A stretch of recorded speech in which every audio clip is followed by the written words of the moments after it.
My name is Pastor Hal York, and welcome to Truth in the Trenches. Today we're going to be in Proverbs chapter 11, verse 22. Several years ago, there were several celebrities who were caught up in various scandals and broken the law and were being held up in court, and their proceedings were all over the news, and people were kind of thrown back by that and were shocked by it. And I remember one reporter saying, he says, we've gotten to the point in our culture where we see celebrity as a virtue, or being famous is a virtue. And he said, being famous is not a virtue. Being a celebrity is not a virtue. It just means a lot of people know who you are. They see you on television, and they think they know you. But celebrity is not a virtue. But on the same hand, I think we need to be reminded, I think in our culture we could say the same thing about beauty. We think beauty is a virtue. And you see a beautiful person or a handsome man, a beautiful woman, that's not a virtue. That's just what they look like. That's just on the outside. And I think the verse today is reminding us of a very important point. And we all know the saying that virtue or the beauty is in the eye of the beholder. And that's true, but there's really only one beholder of our life that we should really be concerned about, and it's God. And what does God say about true beauty? And sometimes every now and then he gives us a wake-up call. And he does so in this verse just to remind us about what he thinks true beauty is. And he says in verse 22 of Proverbs 11, as a ring of gold in a swine's snout, so is a beautiful woman who lacks discretion.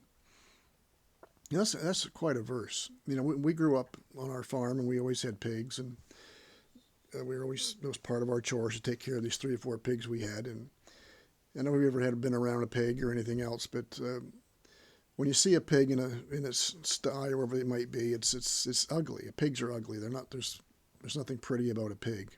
And you never look at a pig, and so if you had a ring of gold in its snout, boy, he would look a whole lot better. Well, I've seen pigs with rings in their nose and dressed up with all frilly things, and like you'd put on a dog or a cat.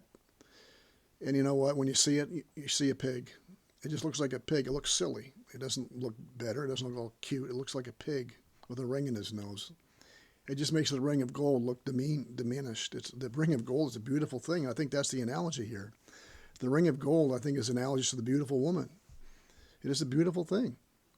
But without discretion, it's like you might just as well put it in a pig's nose. It's ugly. It diminishes the beauty of the ring being in a swine's nose. It doesn't do the ring of gold any favors. It doesn't make the ring of gold look prettier in a pig's nose. And when you see a beautiful woman who lacks discretion, that lack of discretion does not makes her look ugly. Same thing is true in a man. And so I think that's the point he's trying to get across, which reminds us that true beauty begins in the heart. It begins in the heart. And so we need to be reminded as people that the work God is doing in us begins in the heart. Beauty begins in the heart and then goes outward, true biblical beauty. And I think we think of Abigail, you think of Hannah, you think of Mary. I think of all these women in the Bible, Esther, and they may have been beautiful women on the outside, but the thing that strikes us as we read about their lives was their integrity, was their wisdom, was their fear of God, was their kindness, their compassion, and not so much their just outward beauty. And the same is true for men.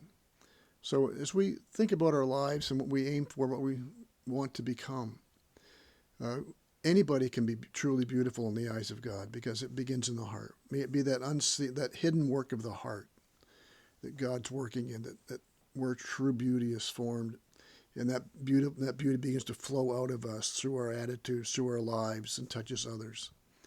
We're obsessed with beauty in our culture, and we need to be reminded of what God says about what true beauty is. And so I pray that these thoughts would just give us something to think about, and that they would guard us and guide us in the trenches of life as we seek to live for His glory in the good of others. May God bless.